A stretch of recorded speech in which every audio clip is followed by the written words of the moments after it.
structure traditionnelle se divise grosso modo en trois. Et il y a des gens qui, sur le plan de l'énergie nerveuse, ne parviennent pas à supporter la dépersonnalisation. Et à ce moment-là, ils entrent dans des phases d'angoisse qui débouchent le plus souvent dans des drop-out. Par exemple, ici, là, dans une petite régionale rurale comme ça, à 2300 élèves, nous avons eu, la dernière année de fonctionnement traditionnel, 450 drop-out. Ce qui est énorme, disons. Oui, 450 sur 2300. 2300. C'est beaucoup. Ce qui est énorme. Alors donc, il y a toute une catégorie d'étudiants qui, ne pouvant pas supporter le milieu, lentement quittent l'école à cause justement de cette invivabilité du milieu. Ensuite, une deuxième catégorie d'élèves sont ceux qui ont la résistance nerveuse qu'il faut pour supporter la vie dans une polyvalente avec des structures traditionnelles, mais qui s'y adaptent très mal et à ce moment-là débouchent sur une agressivité épouvantable. Agressivité qui se manifeste de toutes sortes de façons, brise matérielle, relations agressives avec les professeurs ou avec la direction, accrochage de tous ordres sur le plan agressif entre eux-mêmes.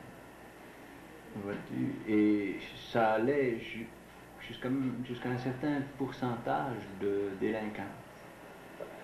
Bon, tu viens de nous expliquer pourquoi. Il y avait trois catégories là.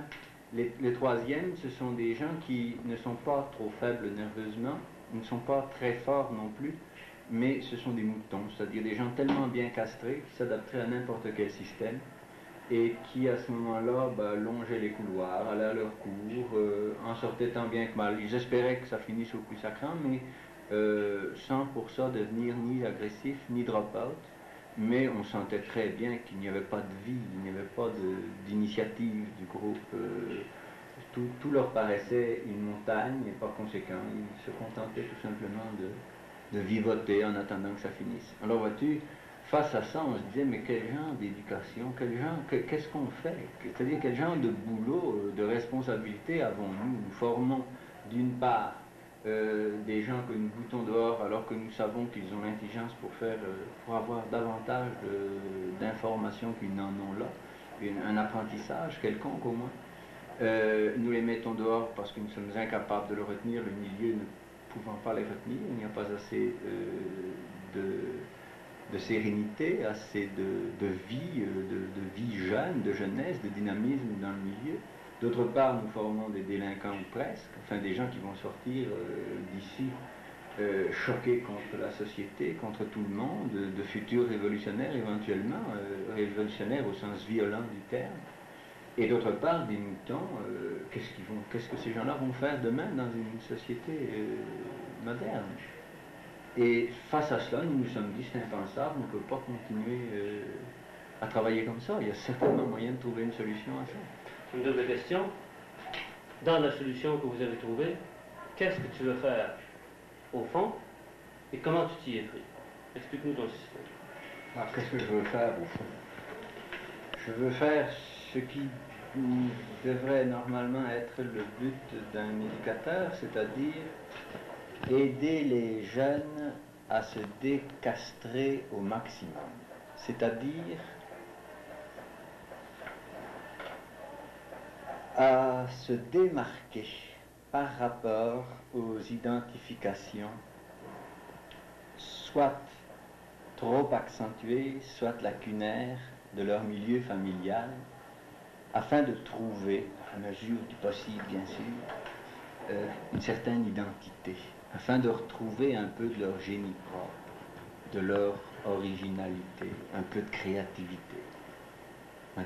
Comment tu t'y es pris? Comment je m'y suis pris?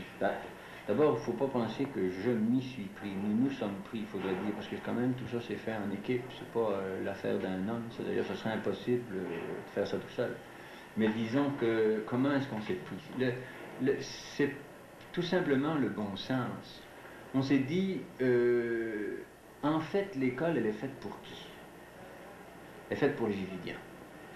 Par conséquent, pourquoi ne pas aller leur demander à eux ce qu'ils veulent, hein? C'est-à-dire se mettre franchement à l'écoute du milieu. Au lieu de nous, adultes, d'essayer de trouver de belles structures, de beaux encadrements, etc., et de forcer tout le monde à s'intégrer plus ou moins là-dedans, hein, pourquoi pas simplement partir de la base, d'écouter ce qu'ils ont à dire, puis à partir de cela, nous faire les organisateurs, et c'est pour ça qu'on nous paye, nous faire les organisateurs d'une vie scolaire, d'une vie étudiante, qui soit à la fois agréable et épanouissante pour eux. Et les meilleures solutions, c'était, à notre avis, eux qui les avaient, parce que eux sentaient tout l'impact de ce milieu. Des gens comme moi ou comme les profs, ben, qu'est-ce que vous voulez, même s'ils souffrent dans le milieu, ils viennent ici le matin, ils gagnent leur vie, plus ou moins âprement, ils ressortent le soir et puis ils se disent oh, amen, ma job est fini, etc. Tandis que le jeune, lui, il vit cela beaucoup plus que nous. Nous, on peut s'abstraire du milieu à un moment donné, se distraire de ça. Lui ne le peut pas parce que tout son avenir est en quelque sorte raccroché à ce qu'il va vivre dans ce milieu-ci. Et par conséquent... Concrètement, alors, qu'est-ce que vous avez changé? On a remis l'école dans les mains des étudiants, purement et simplement, concrètement. Comment ça s'est déroulé? Comment les étudiants ont réagi? D'abord, ils ont réagi comme des gens qui avaient été longuement traités en esclaves. À partir du moment où tu donnes la liberté à un esclave, l'esclave n'en profite pas parce qu'il craint toujours qu'on lui batte le derrière à propos des initiatives qu'il va prendre. Et par conséquent, on peut dire que pendant le premier mois, même si on leur avait dit nous ne changerons strictement rien à ce qui était les autres années, mais nous changerons tout au fur et à mesure que vous nous demanderez de changer quoi que ce soit.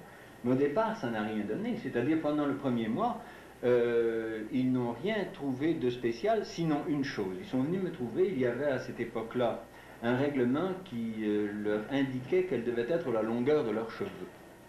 Alors ils sont venus me trouver pour qu'on enlève ce règlement de la liste des règlements qui étaient en cours ici. Alors ça c'était facile, de fait dès qu'ils l'ont demandé, on a tout simplement enlevé cet article du règlement. Puis ça a à nouveau traîné un mois avant qu'ils ne reviennent pour me dire, ben là on voudrait que vous enleviez le règlement sur les jeans. Il y avait ici un règlement qui interdisait le port des jeans, ça c'était il y a 4 ans, il y a 3 ans. Alors ils sont venus me demander au bout d'un autre mois d'enlever le règlement sur les jeans et sur le fait que les filles ne pouvaient pas porter de pantalon quand elles le voulaient. Enfin il y avait toutes sortes de règlements autour du costume. Des banalités. Des idioties, bien sûr, c'est évident, mais disons à l'époque ça existait. Maintenant, je sais que c'est partout pareil, ça a changé, mais disons à cette époque-là, c'était quelque chose qui avait de l'importance. Ensuite, ils ont de nouveau pris un mois pour venir me demander la permission de fumer. Donc, dans le règlement, il n'était pas permis de fumer, même si l'école est à l'épreuve du feu, ça n'était pas autorisé. Ils devaient aller dans certains locaux bien précis ou alors à l'extérieur. Ce qui, évidemment, était infernal pour les fumeurs, c'est-à-dire qu'ils étaient obligés de courir de leur local classe à la sortie pour aller se tirer une touche, puis rentrer, etc. Alors je trouvais ça aussi idiot. Alors à partir du moment où ils l'ont demandé, on a abrogé tout simplement le règlement sur la cigarette. Alors disons qu'ils en sont restés à des éléments tout à fait banals, sans importance, jusqu'aux environs du mois de janvier. Là où le gros coup s'est donné, c'est au mois de janvier. Là, ils sont venus nous faire la proposition suivante. Ils sont venus nous demander pourquoi je tolérais qu'ils soient injustement traités lors de la répartition par professeur. C'est-à-dire que, ils me disaient ceci, supposons par exemple, nous avons 4 professeurs de physique, un est un gnochon ou un niaiseux, enfin c'est les termes qu'ils utilisent, 3 sont valables. Par ordinateur, étant donné que nos horaires sont faits par ordinateur, le hasard fait qu'un soit inscrit au cours du soi-disant niaiseux ou du soi-disant gnochon et que l'autre soit inscrit à un autre cours d'un bonhomme pareil, à leurs yeux plus intéressant. Alors ils sont venus me demander pourquoi est-ce que nous ne pourrions pas choisir nos profs. Encore là, moi je trouvais cette démarche intéressante, bien plus intéressante d'ailleurs que toutes celles qu'ils avaient faites depuis le début de l'année, qui n'étaient que sur des banalités. Et aussitôt qu'ils me l'ont demandé, j'ai dit, mais bien sûr, à partir de demain, si vous voulez, vous pouvez choisir vos professeurs. Et je crois que le gros boom s'est fait là. Parce que c'est bien clair qu'à partir du moment où ça s'est su, le lendemain, j'avais une quinzaine de professeurs à rien faire.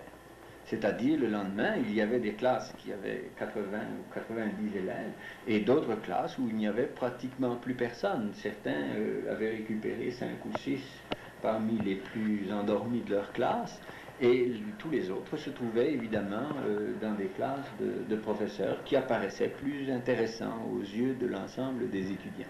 Et c'est là, je crois, que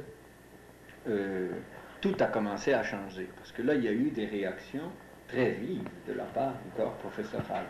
Maintenant, ça s'est fait quand même suffisamment lentement que pour qu'on ait le temps, disons, d'établir ces choses-là. C'est-à-dire que, en fait, les professeurs qui avaient double travail à ce moment-là se sentaient tellement valorisés qu'ils ne songeaient pas, à ce moment-là, à rouspéter. Ça allait leur donner un surcroît de travail, etc. Ils étaient bien heureux d'avoir été choisis. Donc, de ce côté-là, pas de problème. C'était surtout de la part de ceux qui n'avaient plus d'élèves que le problème s'est créé. Après l'histoire du choix de prof, les élèves sont venus me demander pour avoir les cours libres. C'est-à-dire, en fait, ça s'est produit comme ça, ils sont venus en badinant un jour que je prenais mon café. Le matin, vers 10h, 10h15, j'étais en train de prendre un café, et puis il y a un groupe de leaders qui sont entrés, ils entrent ici comme dans un moulin, alors ils sont entrés, puis ils disent « Ah, vous prenez le café, hein, nous on est obligés d'aller au cours », et puis là ils se sont mis à badiner là-dessus, et tout d'un coup ils m'ont dit « Pourquoi est-ce que nous, qui nous levons le matin à 6h, qui faisons souvent le train avant de partir, c'est une région rurale, alors il y a beaucoup de cultivateurs dans les environs, faisons le train avant de partir, puis après ça nous avons 3/4 d'heure d'autobus, nous arrivons ici, des cours, puis là on ne nous lâche plus jusqu'à midi, puis etc. Pourquoi est-ce que nous n'aurions pas nous aussi le droit de prendre un break de temps en temps? Des fois il y a des cours moins intéressants que d'autres, il y a des choses dont on n'aurait pas besoin. On pourrait très facilement se reposer une fois de temps en temps, etc. Pourquoi est-ce qu'on ne pourrait pas faire ça? Pourquoi tout simplement est-ce que vous ne déclareriez pas les cours libres? Et je me suis dit, dans le fond, pourquoi pas? Pourquoi pas? Puisque, de fait, ça ne peut qu'aider à leur motivation. À partir du moment où, dans un contexte de liberté totale, ils feront quelque chose, ça sera infiniment plus valable qu'en leur courant derrière. Et c'est à ce moment-là que le gros boom s'est donné. Parce que c'est à ce moment-là que l'école a commencé à se vider. Et ça, une école qui se vide, ça c'est dans le milieu. Ça c'est dans le milieu. C'est que, voyez-vous, pendant tout un temps, une bonne partie de nos élèves, ça a duré à peu près 4-5 semaines, une bonne partie de nos élèves ont pensé que les vacances étaient arrivées et qu'il n'y avait plus rien à faire dans l'école.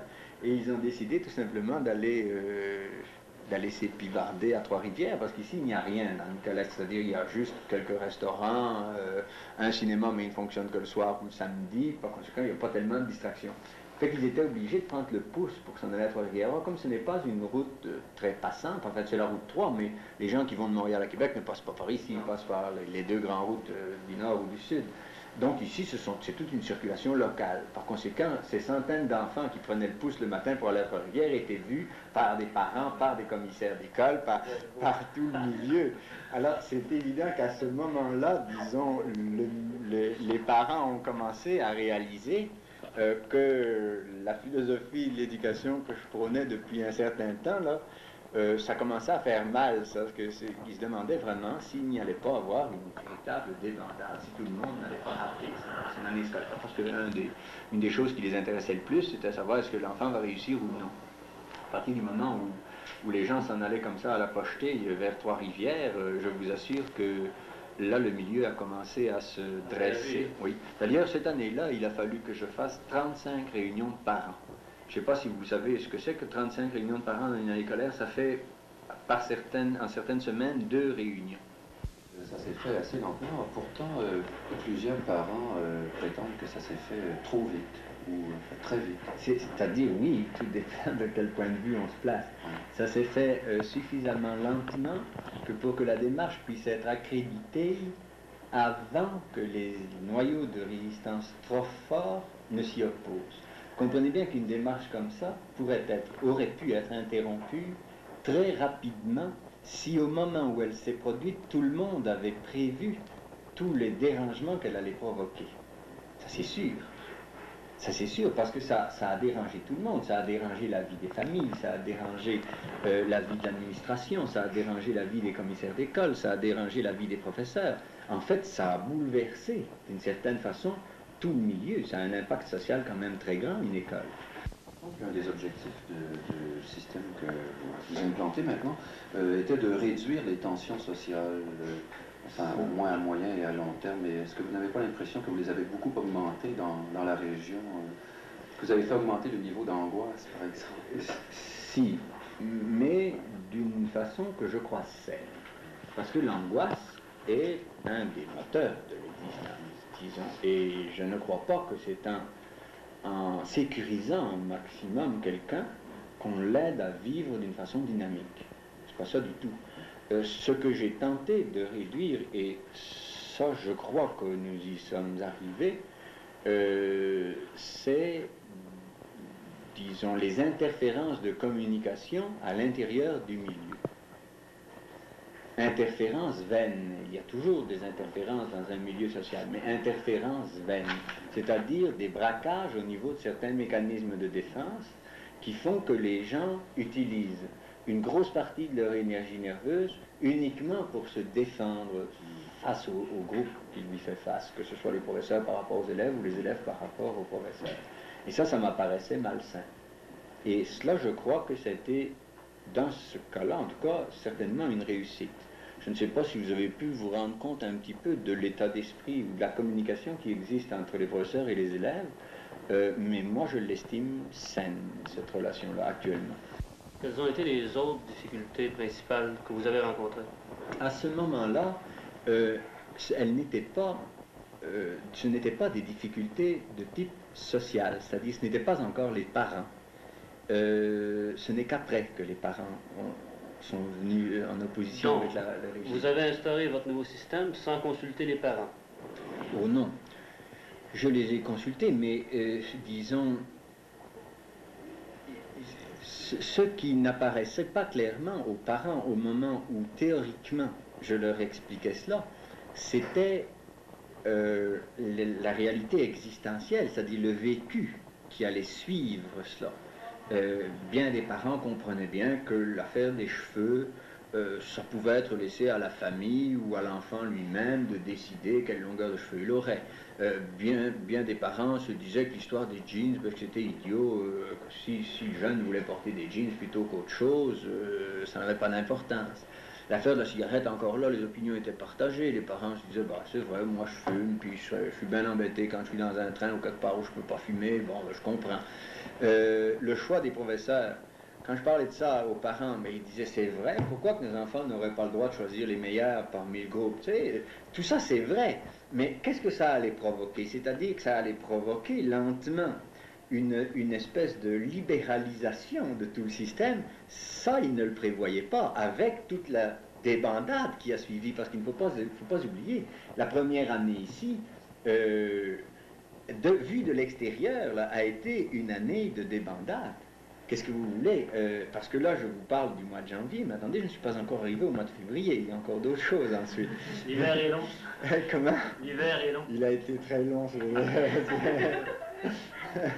c'est que, voyez-vous, à ce moment-là, on admettait que certains de mes élèves soient en circulation, parce qu'il ne faut pas oublier que nous partions d'un système traditionnel, donc il n'y avait personne dans les couloirs, sinon des gens qui se promenaient avec des papiers motivés, etc., tout était contrôlé. Alors, à partir du moment où certains professeurs se sont retrouvés avec 70 ou 80 élèves, c'est bien clair que comme nos locaux ne supportent pas ce genre de groupe, on utilisait bien sûr l'auditorium à pleine capacité, on utilisait les grands locaux qu'on avait, mais l'école n'étant pas faite pour ça, les locaux sont de 30, par conséquent, certains professeurs devaient diviser leur groupe, dire, bon, ben, écoutez, au lieu de donner 5 heures, là, je vais donner 2 heures à un groupe, 3 heures à un autre, l'autre temps, ben, faites des travaux pratiques, bon, enfin, disons, ils essayaient de se retrouver comme ils pouvaient, on faisait ça comme on pouvait, ce qui fait que ça a commencé à mettre des élèves en circulation. Les cours n'étaient pas encore libres à ce moment-là, mais il a commencé à avoir des élèves en circulation. Alors, au professeur qui était mal pris, c'est-à-dire sans élèves, je leur disais, ben, écoutez, vous avez le choix. Vous avez le choix de faire du team teaching. Vous m'avez si souvent parlé de team teaching, c'est une expérience à faire. Là, vous avez un de vos copains qui est pris avec 80 élèves. Pourquoi n'iriez-vous pas travailler avec lui? allez dans la classe, voyez comment il fait, occupez-vous de groupe avec lui, aidez-le à corriger, aidez-le à faire les expériences qu'il veut faire, etc. Ça fera une expérience de team teaching valable.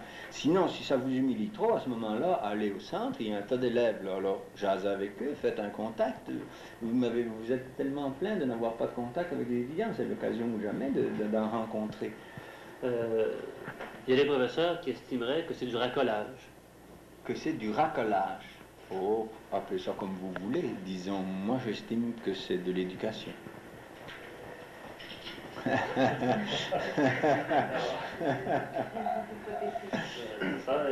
Certains professeurs estiment à ce moment-là qu'ils se prostituent.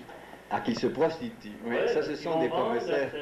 Ils passent sur la rue. C'est cela. Mais moi je ne vois pas justement pourquoi dans cette profession-là, comme dans beaucoup d'autres professions, on ne soit pas justement obligé d'être très compétent et suffisamment compétent que pour avoir accès à une certaine population. Si on n'est pas compétent, c'est-à-dire si on ne peut pas justement, par sa personnalité et par la valeur de ce que l'on veut enseigner, si on n'est pas capable d'avoir des disciples, à ce moment-là, on n'est pas bien dans l'enseignement, on est mieux de chercher ailleurs. Vous ne trouvez pas cruel d'obliger les professeurs qui sont dans l'enseignement depuis plusieurs années et qui n'ont pas les tripes voulues pour susciter l'intérêt chez les élèves? Vous ne trouvez pas cruel que ces professeurs-là soient obligés de s'en aller, par exemple? Ben ouais, est-ce qu'il est arrivé des cas où combien de professeurs, par exemple, ont éprouvé des difficultés véritables? La première année, nous avons eu dans le corps professoral 12 dépressions nerveuses sur 150 professeurs. C'est certain. D'ailleurs, on s'y attendait. Est-ce qu'il y a eu des démissions?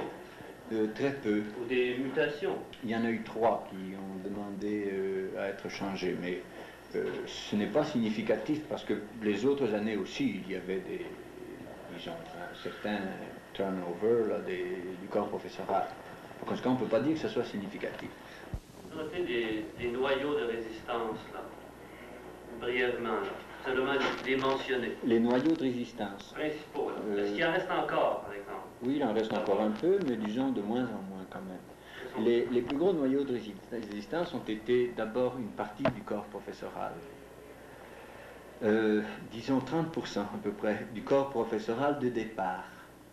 Ils ne sont plus à 30% aujourd'hui, mais disons au départ, des noyaux de résistance, à peu près 30% du corps professoral qui résistait farouchement à ce type de démarche.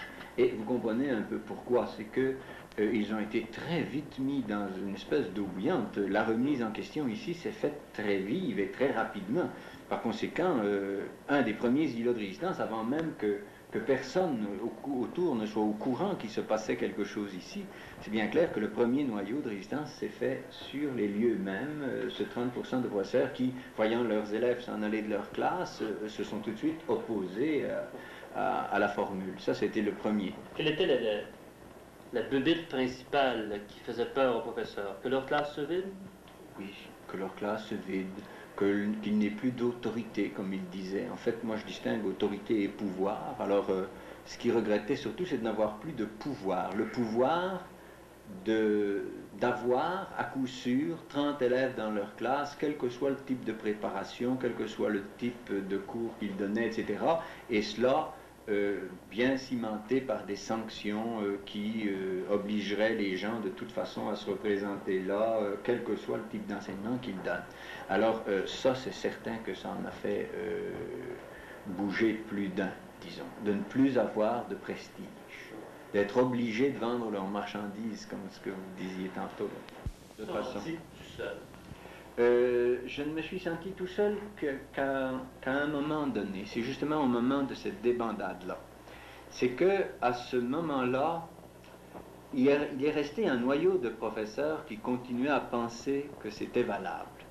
Mais compte tenu de la débandade que ça provoquait, là, surtout cette affaire de cours libres, là, bien des professeurs qui théoriquement étaient plus ou moins convaincus se sont dit, si les élèves ne reviennent pas, que ça va donner, disons, ils se sont sentis coincés. Et je peux dire que lors d'une réunion pédagogique qui a eu lieu le 5 février en 1970, c'était une réunion pédagogique. Puis les réunions pédagogiques ici, quand ce sont des réunions générales, elles se font toujours de la façon suivante. Les professeurs parlent pendant à peu près 2 heures, Et puis après, je prends la parole, je fais la synthèse, où je réponds aux questions qui ont été posées.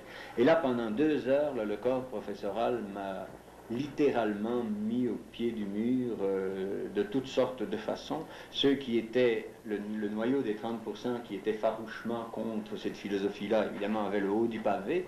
Les autres qui étaient entre les deux, ben, ils ne savaient plus s'ils devaient appartenir au groupe, disons, des progressistes ou au groupe des conservateurs. Ils ne savaient plus très bien où se mettre là-dedans.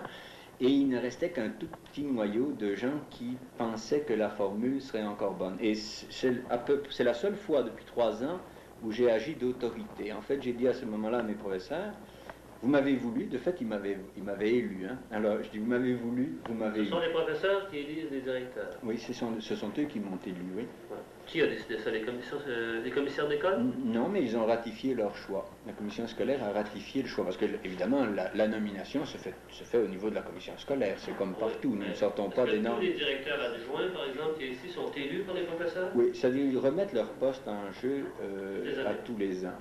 Oui, même chose pour les chefs de groupe. Alors, donc, ils m'avaient élu, alors je leur ai dit, vous m'avez voulu, vous m'avez eu. Bon, mais maintenant, toffez-moi, parce que moi, je ne changerai pas d'idée, on va regarder ça jusqu'à la fin d'année. Puis, en fait, ce que j'ai fait à ce moment-là, j'ai fait le pari que 2300 jeunes, uniquement parce qu'on leur en donne la possibilité, perdraient leur année scolaire. Hein? Je me suis dit, est-ce que c'est pensable que 2300 jeunes décident là, de parti pris, uniquement parce qu'on leur en donne la possibilité là, de rater une année scolaire? Je dis, ça c'est pas vrai, ils vont revenir. Puis de fait, ils sont revenus. Et ils sont tous revenus. Tous.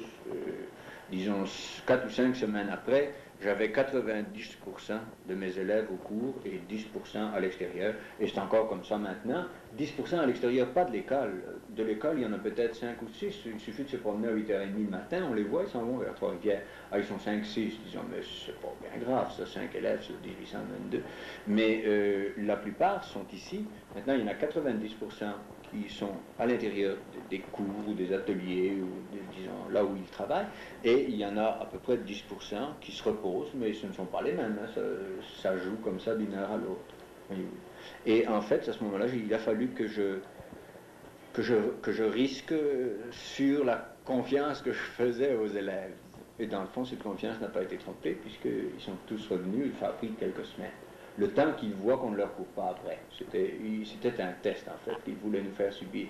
Et on leur avait souvent répété qu'on était suffisamment ouvert que pour leur laisser la possibilité de s'organiser eux-mêmes. Et là, ils voulaient tout simplement vérifier si c'était vrai. Et par conséquent, ils sont restés plus ou moins longtemps. Quand ils ont vu qu'on ne leur courait pas après, qu'on ne revenait pas avec des sanctions, etc., ils sont tout simplement revenus pour travailler. Face à la commission scolaire, quelles ont été les difficultés que tu as éprouvées? Ben, les difficultés, elles ont été les suivantes. C'est-à-dire que, disons plutôt, on ferait mieux de demander ceci. Quelles sont les difficultés que je leur ai occasionnées? Oui, évidemment. Parce que, mettez-vous dans la peau des commissaires d'école, surtout dans la peau de commissaires ruraux, qui sont proches de leur population électorale. Hein, disons, les commissaires ruraux, dans les paroisses, tout le monde se connaît, puis bon, alors le commissaire du coin, il est à tu et à toi avec la population de son village. Alors, à partir du moment où les gens ont vu là, cette espèce de débandade extérieure, là, c'est bien clair que les commissaires d'école passaient leur temps au téléphone à essayer de répondre à des parents qui se plaignaient, puis qui demandaient quand est-ce qu'ils allaient intervenir, etc., etc. Ce qui fait qu'évidemment, ça les obligeait à prendre vis-à-vis de moi des attitudes, disons, quelquefois assez dures, disons, parce qu'ils se demandaient très sérieusement où ça allait les mener, toute cette expérience.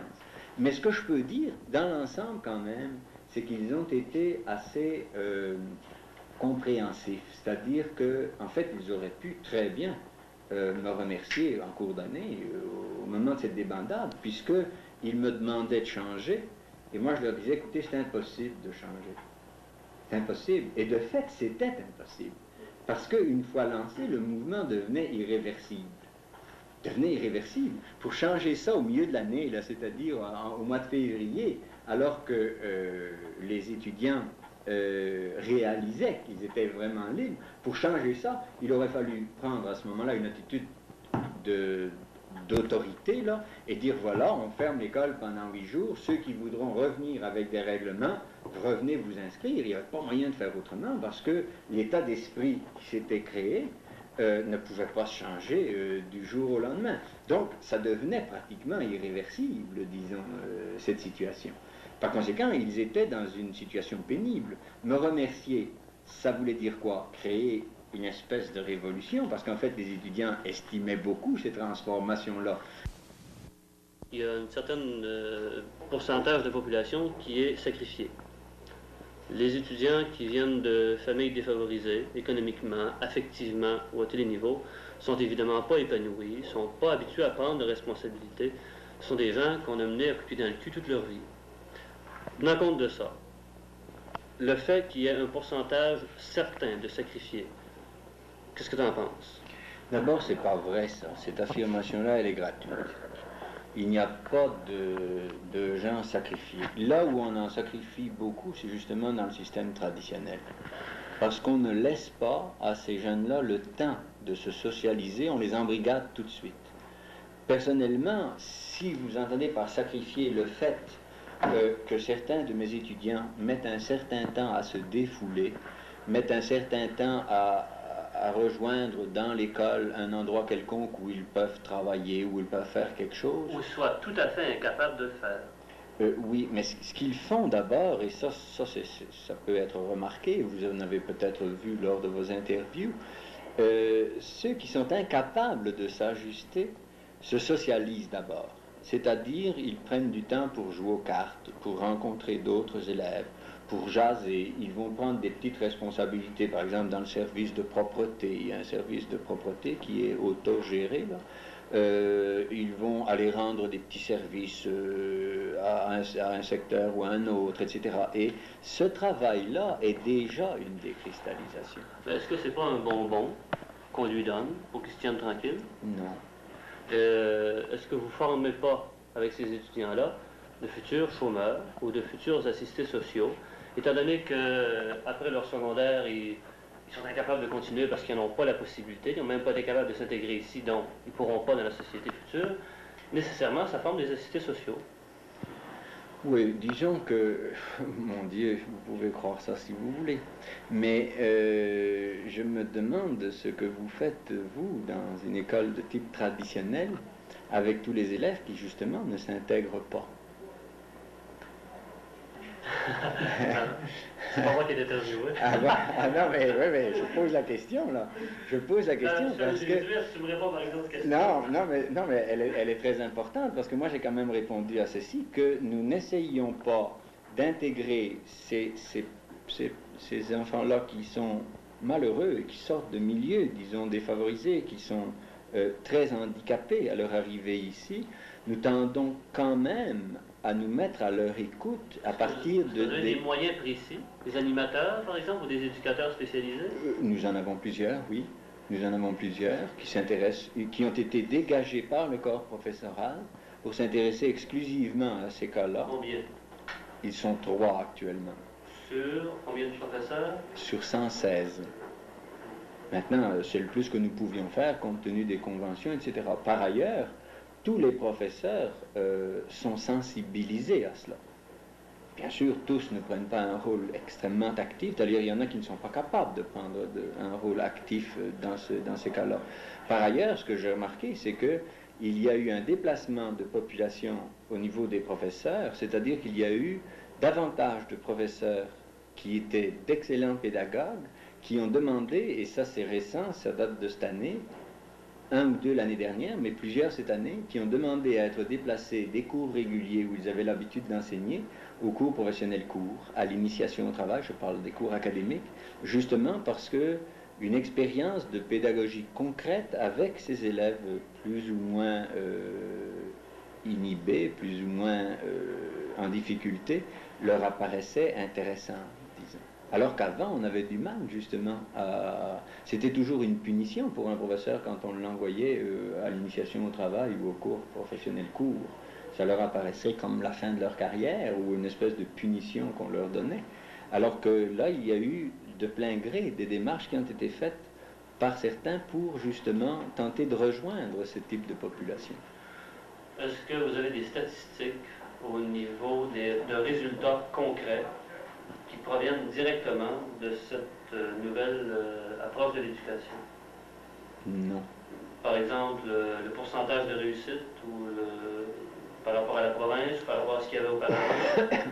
Par rapport à la province, nous sommes rejetés à peu près au même niveau, disons. Par rapport à ce qui se produisait avant, nous pouvons constater, statistiquement parlant, et au niveau des résultats du ministère de l'Éducation seulement, parce que nos résultats à nous sont critiqués. On dit que nous boostons nos résultats pour cacher les défaillances de notre démarche. Alors, je ne peux pas faire appel à ce genre de résultats. Par conséquent, je ne fais appel qu'aux résultats du ministère de l'Éducation. Et là, on ne peut pas les critiquer, étant donné que, de fait, c'est le même examen pour tout le monde et nos élèves sont soumis aux mêmes épreuves que celles de la province.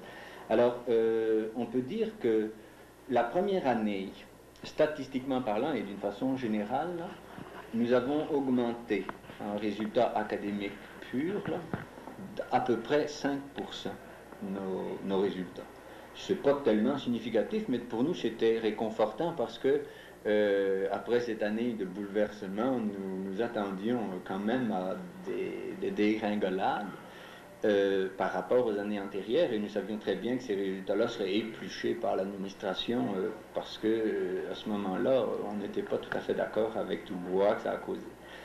Et la deuxième année, nous avons augmenté nos résultats par rapport à 2 ans avant d'à peu près une dizaine de pourcents. Maintenant, il faut ici faire une nuance parce que si on n'analysait pas ces résultats-là, on pourrait se réjouir un peu vite. À partir du moment où on laisse les étudiants libres d'évoluer à l'intérieur d'une école, tous les étudiants qui sont sursaturés dans un domaine donné abandonnent ce domaine-là et se tournent vers d'autres perspectives.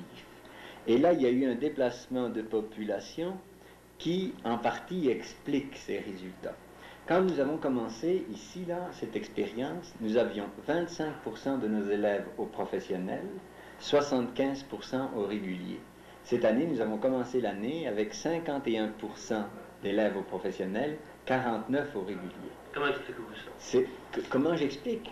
C'est que ça correspond, à mon avis, davantage aux réelles possibilités du groupe d'élèves. D'ailleurs, je crois que la proportion théoriquement, est de 60-40, c'est-à-dire 60 au professionnel, 40 au régulier. Et dans une école structurée traditionnellement, on a tendance à forcer la note au niveau des cours réguliers, c'est-à-dire à tenir les élèves le plus possible au niveau d'un cours régulier, sous prétexte que aller au professionnel, ben, c'est déjà une espèce de déchéance et que dans la mentalité de beaucoup d'écoles, là, ce n'est pas facilement ni que les parents ni que les enfants n'acceptent cela. Voyez-vous? Tandis qu'ici, étant donné que tout était libre, d'une façon informelle, les étudiants sont allés, au fur et à mesure qu'ils les découvraient, aux endroits où justement on offrait des cours ou un type d'apprentissage qui leur convenait le mieux. Et c'est comme ça que ce déplacement de population s'est fait. Et ça explique aussi, bien sûr, la différence de nos résultats. C'est que si nous avions gardé tous nos élèves au régulier, tous les 75% qui y étaient il y a 3 ans, c'est possible que nous ayons eu une espèce de dégringolade sur le plan des résultats. C'est possible. Mais compte tenu de ce déplacement de population, non seulement notre résultat scolaire en général se tient, mais il augmente. Il y avait 454 drop-out avant l'instauration du système, après l'instauration du système. 121 l'année suivante, 135 l'année d'ensuite. Ce qui est quand même assez évident comme chiffre. Il est arrivé un moment où les étudiants et les professeurs t'ont sauvé. Oui, c'est-à-dire c'est arrivé comme ceci. Au début du printemps, il faisait beau dehors, nous avions des journées magnifiques ce printemps-là.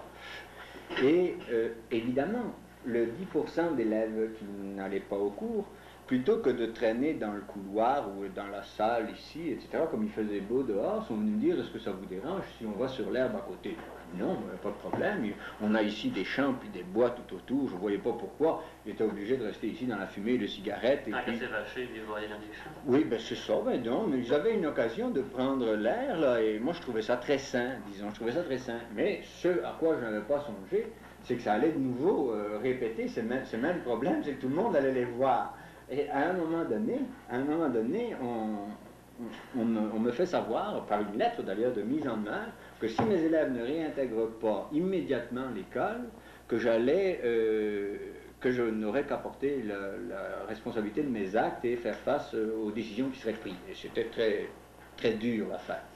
Alors j'ai réuni mes étudiants et mes professeurs, et je leur ai dit, enfin mes étudiants, pas mes professeurs, j'ai dit aux étudiants, je leur ai dit, écoutez, vous savez le type de difficulté qu'on a eu cette année pour changer un petit peu l'école. Alors voilà la lettre que je reçois.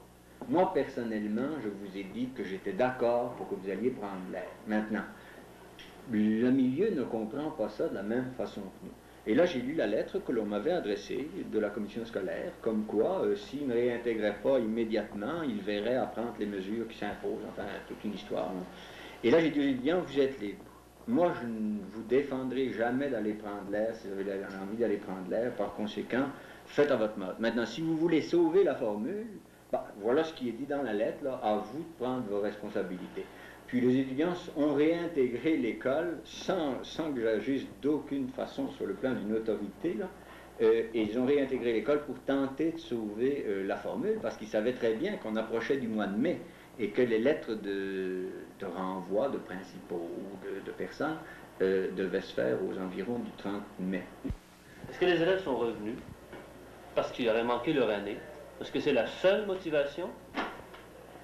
Oh, disons, des motivations, il pouvait y en avoir beaucoup. Non, mais moi, il me semble que tu donnes un climat de liberté, les élèves abusent un peu, et puis ils reviennent parce qu'ils vont manquer leur année. Moi, il me semble que c'est un coup de fouet, ça. Oui. Hein? Est-ce qu'il y a plus que ça? Sur le coup, est-ce qu'il y a vraiment une acquisition de la liberté, là, puis une prise en main de ses responsabilités par l'élève? Oui, mais on voit que tu viens d'un système traditionnel, Yvon, parce que ça se fait pas comme ça. Un être humain ne découvre pas sa liberté comme ça du jour au lendemain. La motivation au départ, la plus grosse, la plus importante, c'était la peur de rater l'année scolaire. Il ne faut pas oublier que c'était des gens qui avaient toujours fonctionné dans le système traditionnel, et la question du bulletin, du diplôme, du cégep, etc., a pour eux encore beaucoup d'importance. Trop à mon sens, disons, mais seulement ce n'est que lentement que les gens saisissent ce que ça veut dire que de fonctionner au niveau de leur génie propre. Ça prend du temps. Certains, pas tous. Il y en a encore beaucoup qui sont dans les cours uniquement parce qu'ils ont peur de ne pas faire leur cours secondaire. C'est sûr, même après 3 ans. Même après 3 ans, par ailleurs, il y en a de plus en plus qui le saisissent. Maintenant, pour ne pas les pénaliser, nous sommes en train de travailler à un projet d'accréditation par unité d'apprentissage que nous allons proposer au ministère. Je ne sais pas du tout ce que ça va donner, parce que c'est une amorce, là. Nous voudrions pouvoir, à partir des motivations étudiantes, leur créditer quand même les efforts qu'ils font dans un domaine qui ne soit pas nécessairement relié aux normes habituelles du cours secondaire. Exemple. J'ai actuellement un petit bonhomme du cours professionnel cours qui travaille chez lui sur la ferme.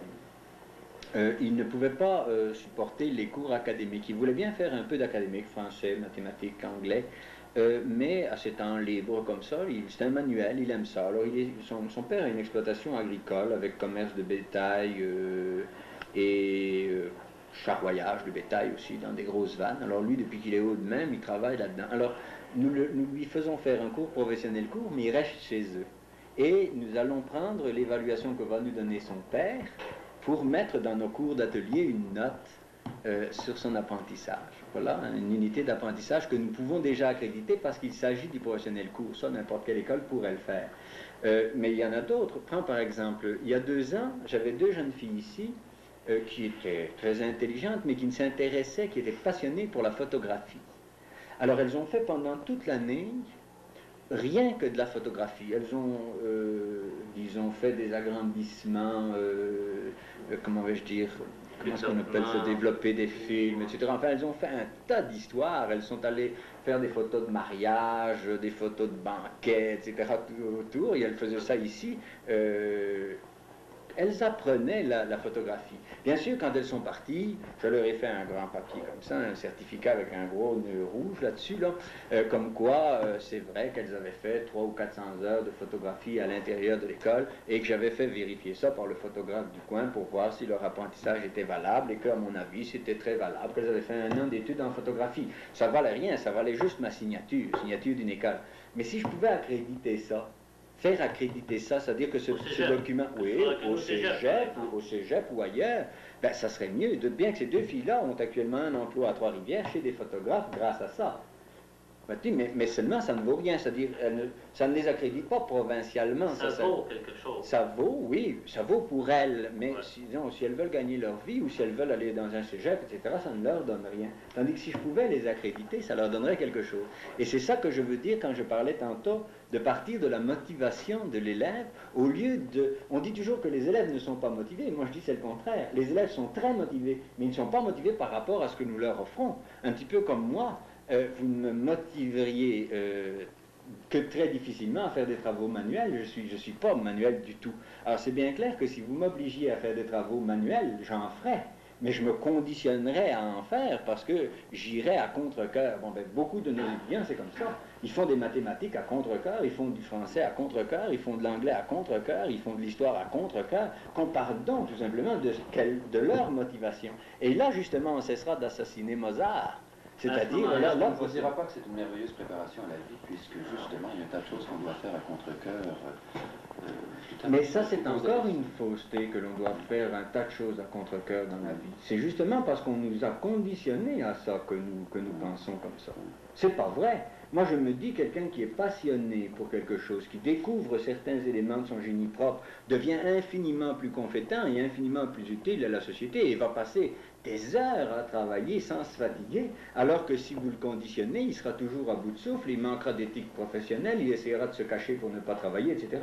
Écoutez, j'ai travaillé comme bricoleur quand j'étais étudiant pendant les vacances, et je me rappelle très bien quand le contremaître n'était pas là, je n'étais pas bricoleur, j'étais assistant bricoleur, c'est-à-dire je portais des moineaux là, avec des briques. Bon, ben, quand le contremaître avait le dos tourné, les bricoleurs me défendaient de porter de la brique pour que leur tas n'augmente pas là, à côté d'eux, là. Puis là, je pouvais m'asseoir pendant une demi-heure. Dès qu'il réapparaissait, là, je courais comme un fou pour porter de la brique parce que je ne parvenais pas à fournir.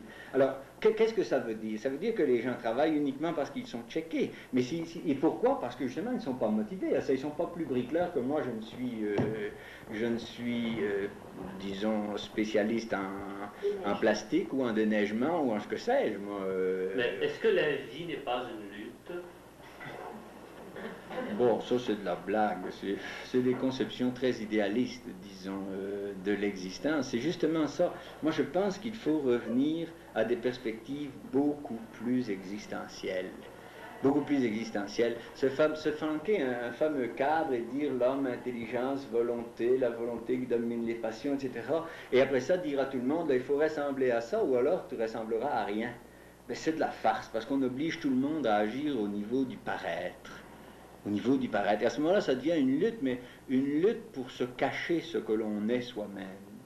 Et à mon avis, c'est faux, c'est une perspective fausse. Et en éducation, on a suffisamment, à mon avis, drainé d'éléments comme ça, et qui nous amènent nécessairement à des impasses à un moment donné, là, pour qu'on puisse, je sais pas, essayer de regarder les choses plus en face, et de voir plus profondément s'il n'y aurait pas justement une philosophie de la vie beaucoup plus proche de la réalité que nous vivons, chacun pour avez-vous l'impression que désormais cette formule tient encore à vous? De moins en moins quand même. Elle tient encore à moi d'une certaine façon parce que quand même, disons, c'est certain que tout cela là, a été d'une façon même abusive, perçu comme devant m'être attribué. Ça me rend malheureux, moi, cette pensée-là, parce que, bien sûr, il fallait bien, à un moment donné, une espèce d'initiateur, une espèce quelqu'un qui débute.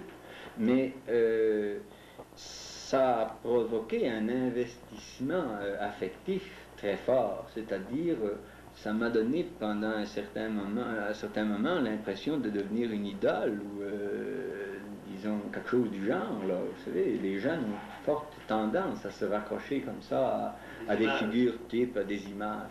Mais je crois que petit à petit, justement, le corps professoral au niveau de la cogestion prend de plus en plus d'importance. Les étudiants aussi, vous savez que les étudiants ici engagent les profs, je ne sais pas si on vous l'a dit dans d'autres milieux, ils engagent les professeurs, ils sont intéressés à la division des budgets, ils sont intéressés à toutes sortes de choses, et petit à petit, ça devient beaucoup plus collégial, disons. Et dans cette même mesure-là, mon image s'estompe. Si tu partais, tu ne tomberais pas. Non, plus actuellement. La première année, peut-être.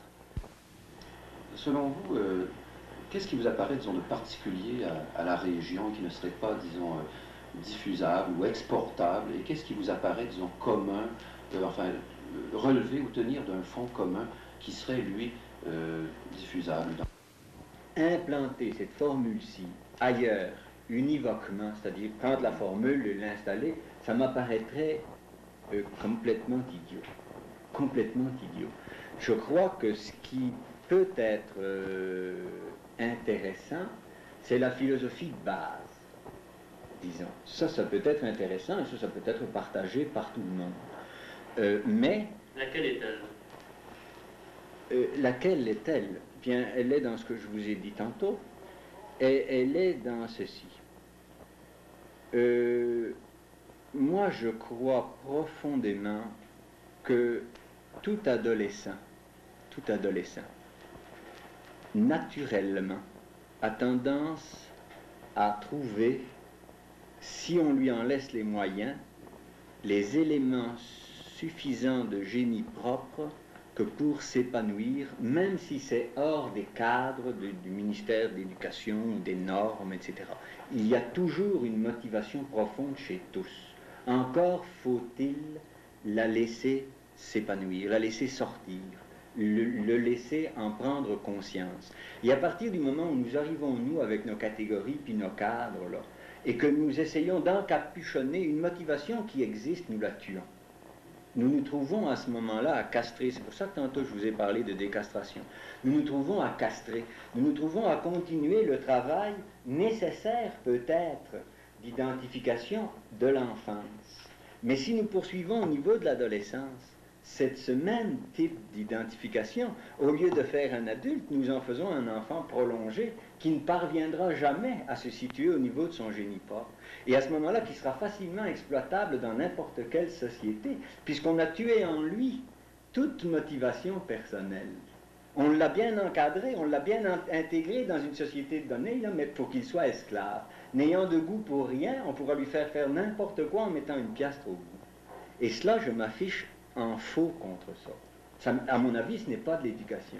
Il faut nettement que l'éducateur, en tout cas, à mon avis, là, se mette à côté de l'enfant, puis qu'il aide l'enfant à se démarquer de ses parents.